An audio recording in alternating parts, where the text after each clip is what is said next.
Hello, welcome to Masters and Vaults, the Business of Politics. This is a weekly podcast which brings you guests to inform you about the business of electing candidates to political office and influencing lawmakers. Whether we like it or not, politics is a business. It takes money, people, and organization to win elections and shape public policy.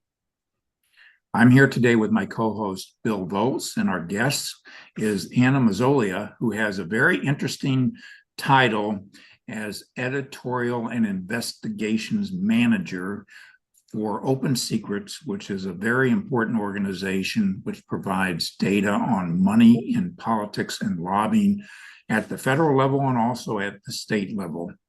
Bill, I'll ask you to say hello to our audience. Hello, looking forward to talking to Anna. Looking forward to I talking. should say that both of us are professors of business. I'm retired, and Bill, I'll let you say you've got a very impressive title, much more than the title I ever had. Hey, I'm a distinguished service professor of business law and politics at the Mike Ilitch School of Business at Wayne State University in Detroit. And he teaches ethics. Sometimes people don't think it's in business, but we do teach it. And so our guest is Anna Massgolia, and a brief introduction, and she can elaborate in any way she would like. But as I indicated, she has a title, Editorial and Investigations Manager with OpenSecrets. She has a bachelor's degree in psychology and political science from North Carolina State University, and a law degree from the University of the District of Columbia School of Law. She's had working experience as a researcher, a writer, and an editor, and she's been with OpenSecrets for a number of years doing research on dark money, outside money, and foreign influence, things which sound very mysterious and intriguing. So we're very much looking forward to having her today to talk about her role in this important activity. So welcome, Anna. Thanks for joining us. Thank you for having me. Let's start with a little bit about yourself and talk a little bit tell us about your journey to getting this position at OpenSecrets, and then we'll talk a little bit about what you do in that role, what your job consists of, and if you could, along the way, tell us about OpenSecrets and what its mission is. That would be very helpful. Absolutely. So OpenSecrets, for those of you who aren't familiar, who are listening, is an organization that tracks money in politics. We are the result of a merger between two different organizations, the Center for Responsive Politics, which tracked federal money in politics, and the National Institute for State Money in Politics, which tracked state money in politics. That merger was a few years ago at this point. We now track both state as well as federal money. This includes everything from lobbying spending to influence policy to contributions to campaigns, spending by different groups to support campaigns, and other types of election-related money. At OpenSecrets, I joined almost a decade ago now, back in 2015, which is hard to believe that was a decade ago almost. And I started out as a political nonprofits researcher.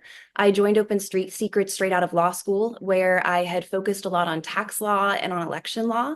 And OpenSecrets was looking for someone who was interested in investigative work, which has always been a passion of mine, but also had experience working with the IRS and had public records request experience. And it seemed like the perfect intersection of all of my interests.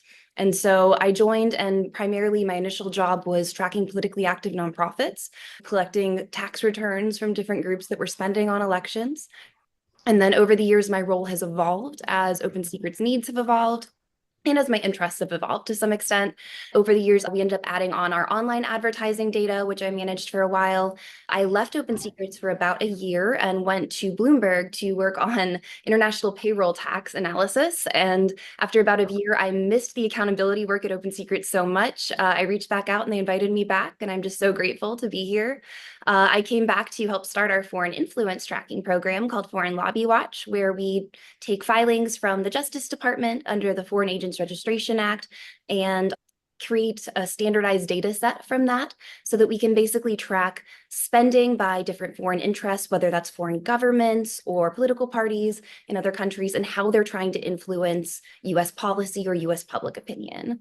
My job has continued growing since then, and I now manage our editorial department and our investigation and lead our investigations, which allows me to continue dabbling in my other area of interest, which is into dark money, which is any type of spending to influence politics or elections that comes from unknown sources.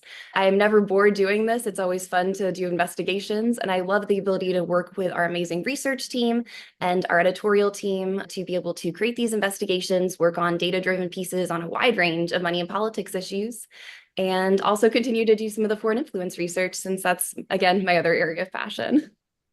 One of the things I noticed, I was reading in some of the stuff that you have on your website about foreign influence, is that, correct me if I'm wrong, I believe OpenSecrets has urged that Congress take a more aggressive posture towards restricting foreign influence in elections and maybe lobbying. I don't know exactly the nature of it, but is it fair to say that OpenSecrets is an public advocacy as well as a data center? We are very limited in the advocacy that we do. We do not advocate for restrictions. We do advocate for more transparency, since it's something that we need to be able to do our jobs. We need to be able to access the numbers and the information. So the one area that that aligns with our mission that we do engage in lobbying around is in increasing accessibility of data. With the Foreign Agents Registration Act, primarily what we've lobbied around is, and this would probably be boring to the average person, things like standardizing their data, adding unique identifiers to different things, making forms more user-friendly, and better tracking the different spending and making it easier and more accessible for the average person too. Well, I was going to say, to put in a plug for your organization, and maybe you can comment on it later on in this interview, that you do a great service in taking a lot of data, which, as presented in the collectors and initial publishers of it, is not always very easily interpretable. And so you package it and put it together in a lot of different ways in which you can make meaningful interpretations and track it. It's through organizations like you that we're able to put a number on dark money and outside money and foreign influence. So that is something that I think is very commendable. So, Bill, I'll turn things over to you for your set of questions for Anna. Anna, if you would, you've talked a bit, you've given us an initial sense of what this dark money, this outside money is. If I could get you to elaborate on that a little, where does it come from? Who are the sources? How much are we talking about? Where does it go to? Absolutely.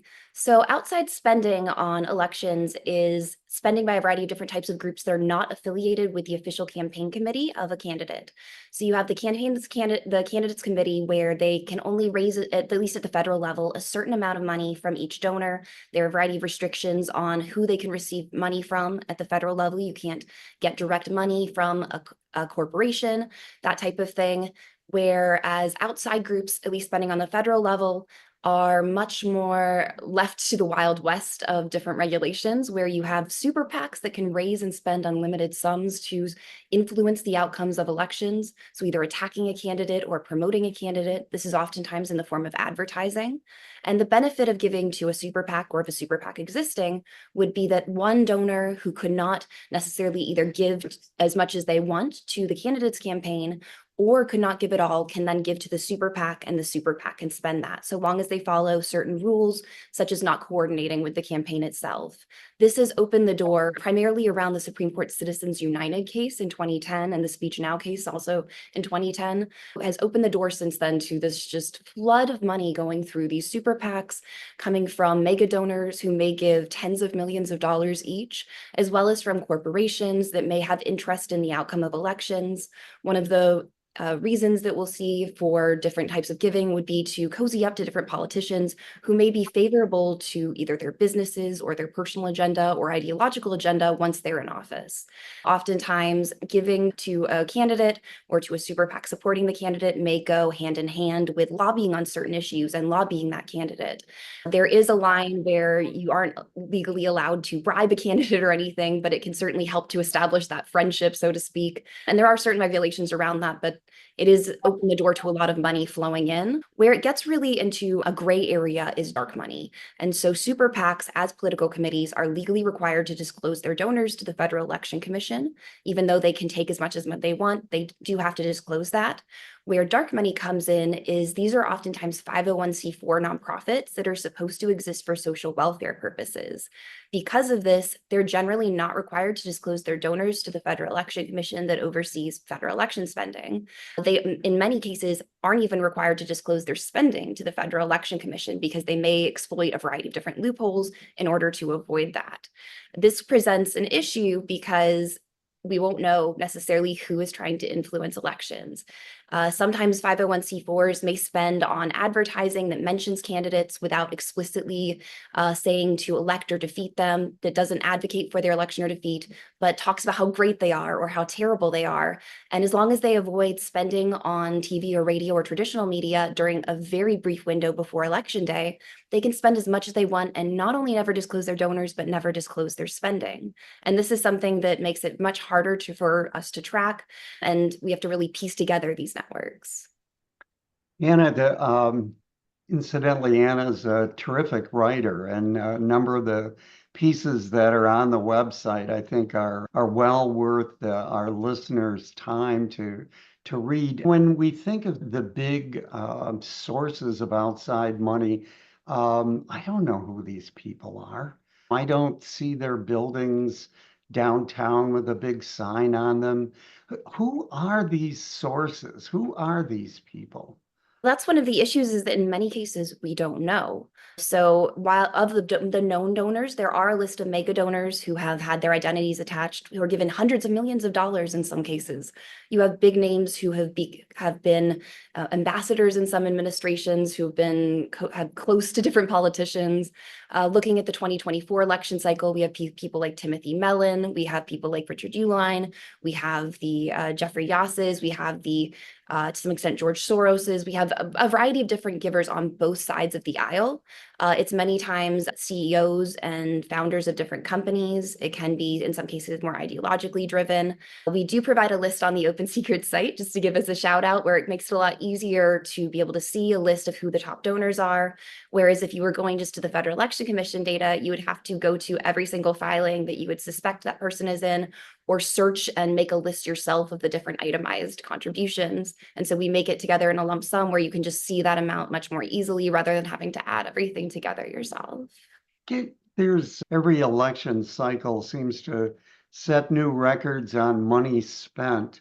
Any sense, maybe just you as a sophisticated political observer, is it working? Is it effective? What's the impact of this dark money, this outside money?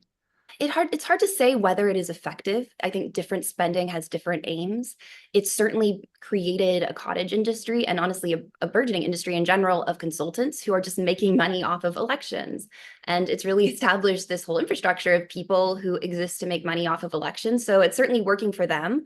But when it comes to whether it's effective at winning elections, it varies. Traditionally, the candidate that has raised more, has more money spent on them, does have a better chance of winning overall. Incumbents generally have a better chance of winning and a better chance of raising more money than their challengers.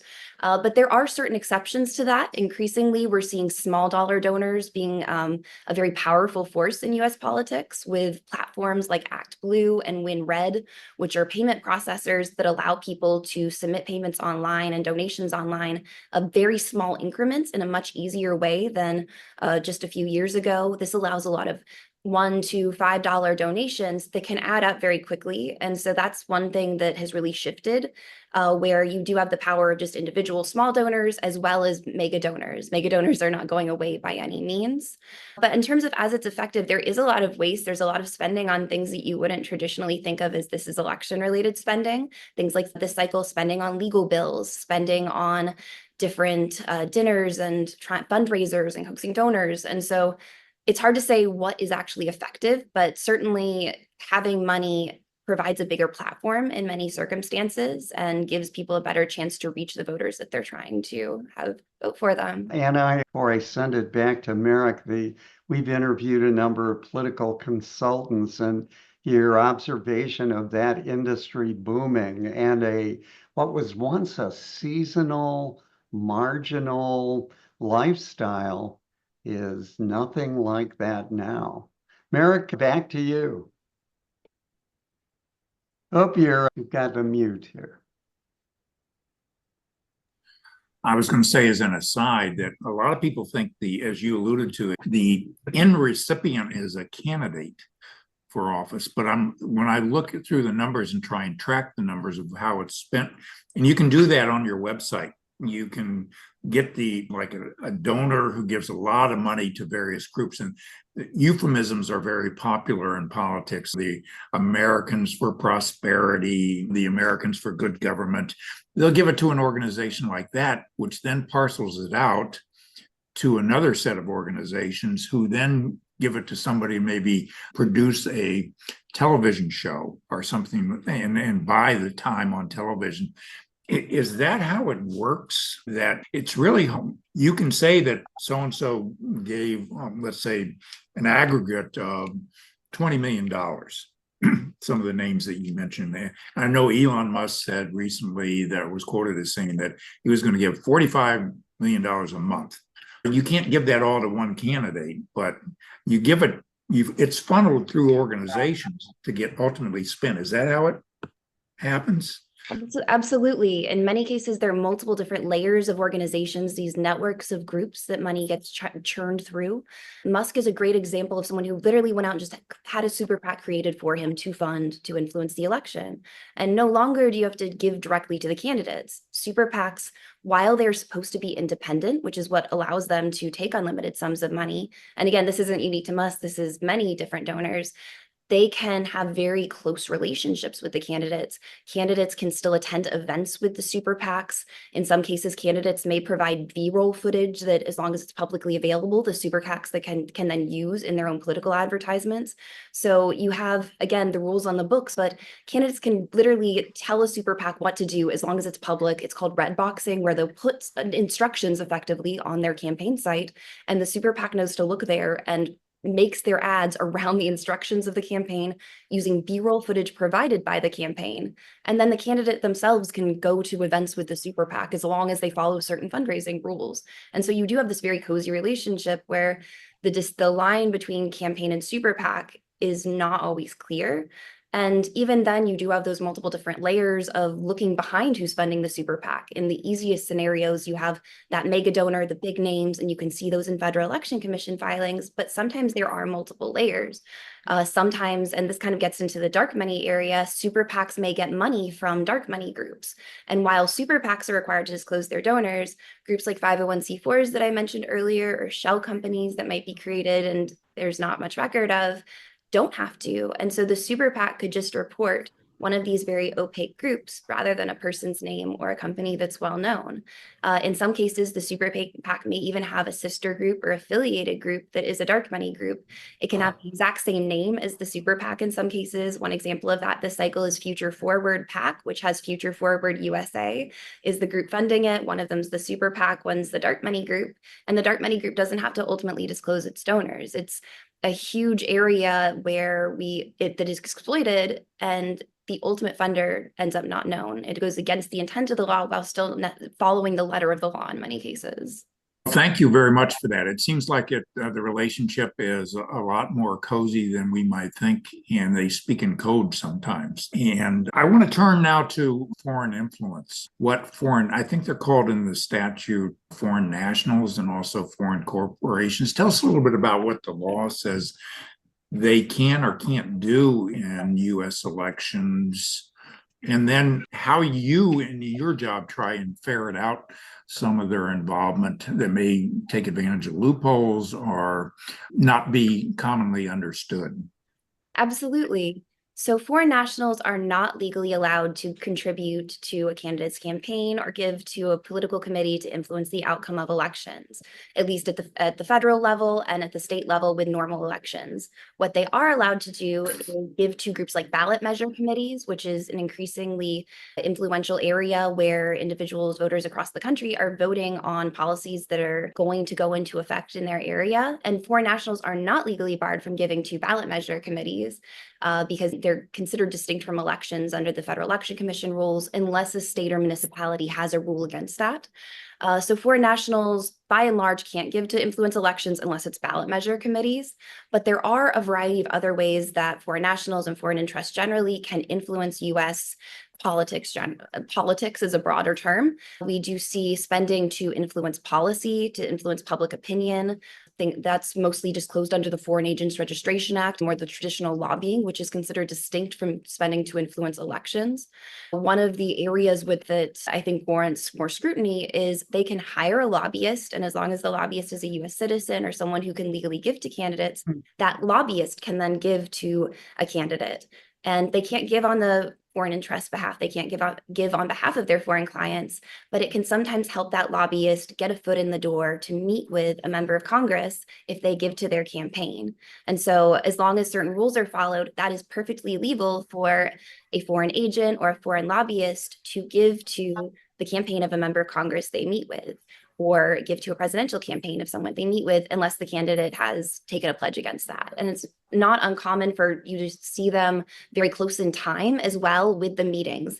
One of the nice things about the Foreign Agents Registration Act disclosures is you can see what dates the meetings foreign agents take with different members of Congress and other political figures. And you can also see the dates of their contributions. And so looking at the timing of that, I think, can be really interesting.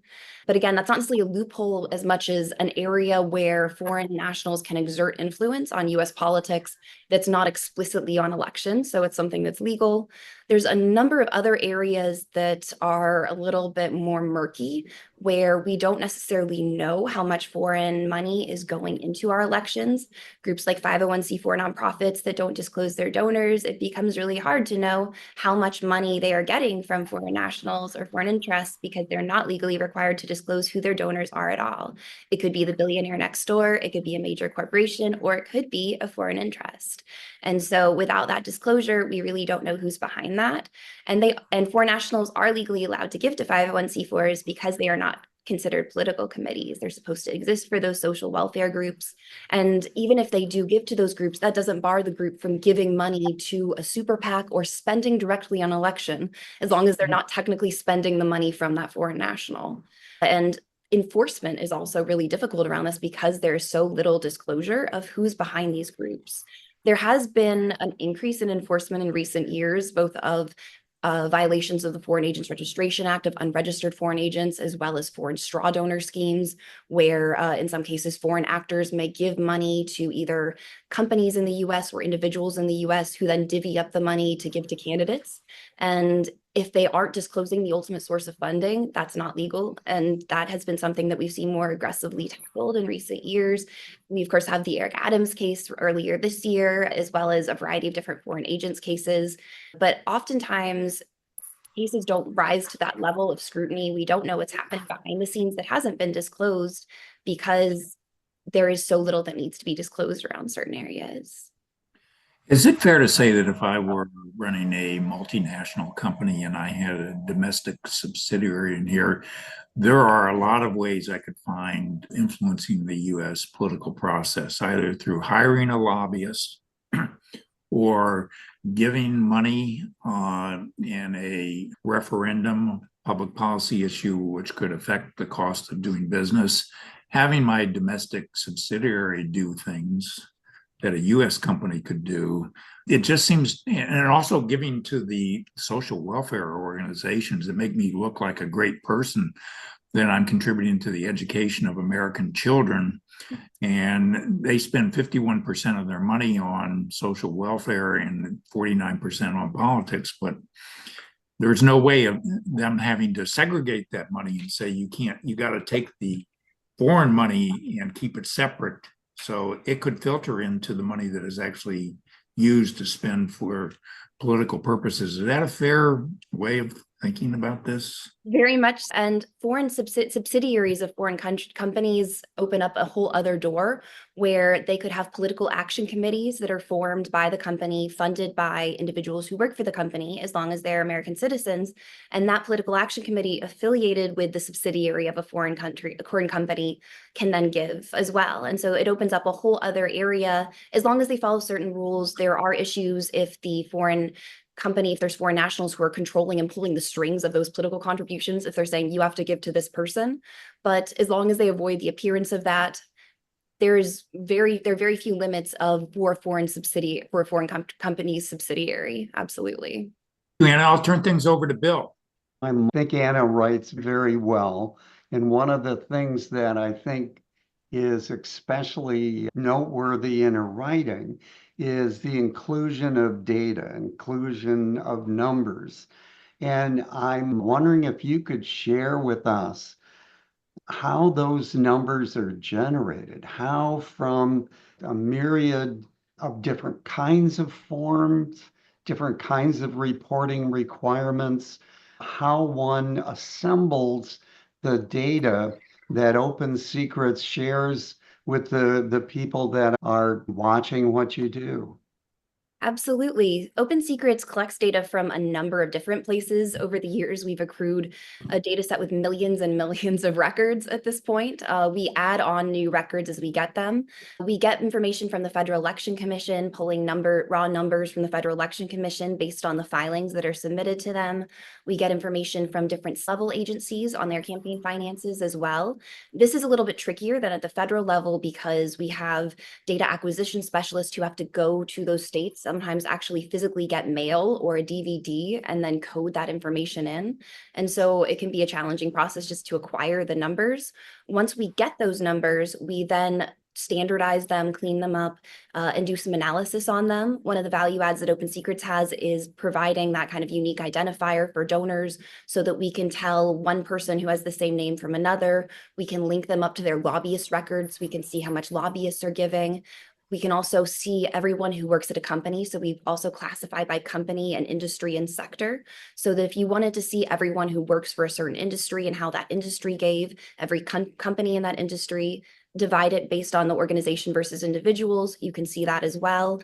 And so it's a lot of matching and analysis to code these industries, to classify different companies as different industries, and then match it up to our existing data so that when someone may report a company name slightly differently, that those are still matched up. It's a lot of matching and cleaning and standardizing and data analysis. With our lobbying data, we have a similar process. We get that primarily from Congress as well as from various state level agencies. And again, matching up all of these different data sets so that they talk to each other effectively, where you have, if you wanted to see a company's full profile, their full impact on money and politics, you could see not just how much the company itself gave, but also how much their PAC gave, how much individuals who work at the company gave, how much they're spending on lobbying at the Salinas, and what they're spending to influence with their lobby. So a lot of combining. No, it's and then there has to be an analogous kind of sorting out when you look at not simply the sources, but the uses, the recipients of those funds. I mean, that strikes me as equally demanding. Absolutely. And it's gotten more complicated as we integrate state level data as well, because you have some federal candidates who have run at the state level. And so it's been a process of matching that up as well so that you can see the full spectrum of who's given and where. We also collect different political organizations that spend on candidates. So you don't just see the candidate's campaign, you also see all of the different super PACs and dark money groups that have reported spending on the candidate, as well as any affiliated committees like leadership PACs or political action committees that that the candidate is officially affiliated with. And so you can see all of those in one place to get the full impact. If you're just looking at the campaign spending or fundraising, you're only getting one slice of this whole picture that also includes a lot of spending by outside groups. This is a brief prosecutorial experience in my life, but to imagine proof beyond a reasonable doubt of someone committing a crime in violating these federal statutes, I guess I'm now more sympathetic on you talked about a growing number of prosecutions, but it has to be a struggle. And then to convince a jury after this kind of data accumulation. Can you speak about the difficulties of prosecuting in a world where a great deal of the information can be hidden, can be dark? I think at OpenSecrets, with our role of just explaining how the data works, what the numbers mean, can be really challenging. And I would imagine in that setting, even more, where you have people who are not necessarily familiar with what a super PAC is, how it works.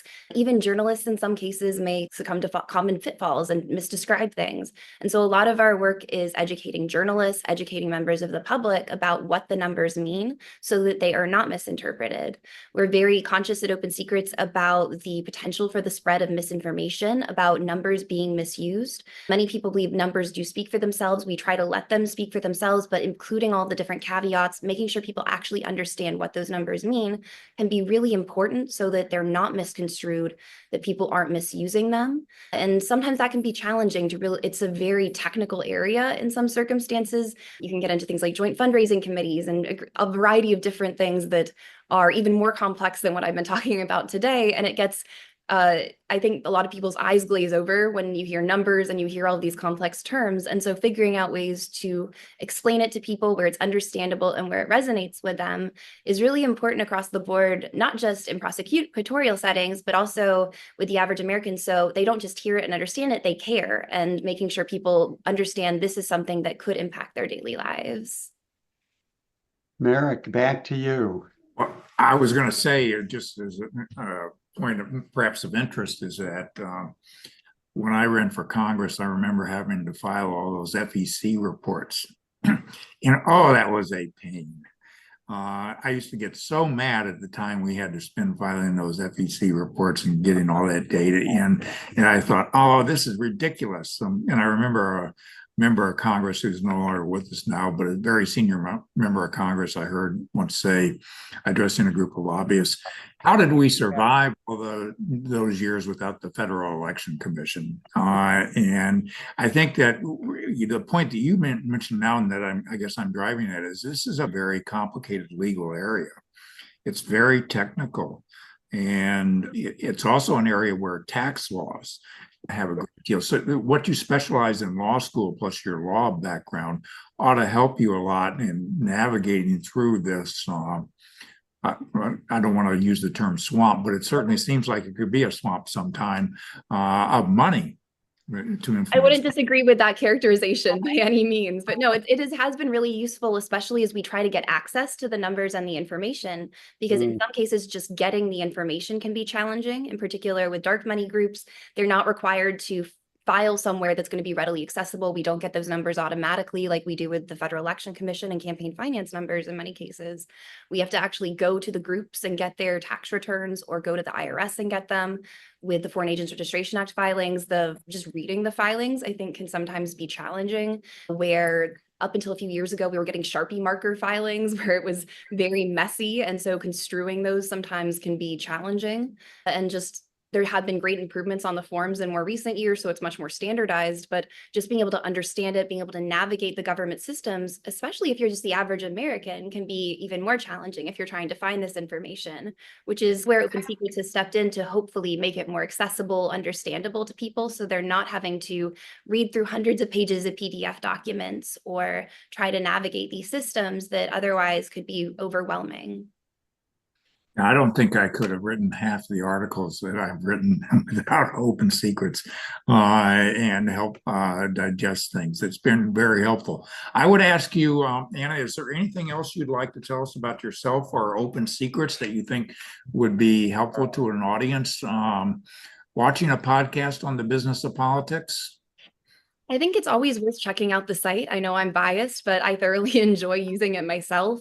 Whether you're looking into a business, whether you're looking into an industry, whether you are trying to figure something out for yourself, there's always a money and politics angle. And I think that's something people don't, or at least I hadn't realized until I started working at Open Secrets, is whenever I see a name in the news, whether it's a company, an individual, they might be giving, they might be lobbying, and that can provide really valuable context no matter what your aim is. Thank you for coming so much, Anna. It's been a pleasure having you. It's been very informative. And Bill, I'll let you have the last word. It's been wonderful. Again, yeah, a plug for Anna and the wonderful writing she's doing with Open Secrets, a wonderful organization. But I think Anna's writing, I really would like to focus our listeners on that. Let's not go back to the swamp metaphor, but taking a very complicated technical area, but an enormously important area, and I think making it understandable. So thank you, Anna. Thank you so much for Thank, having me.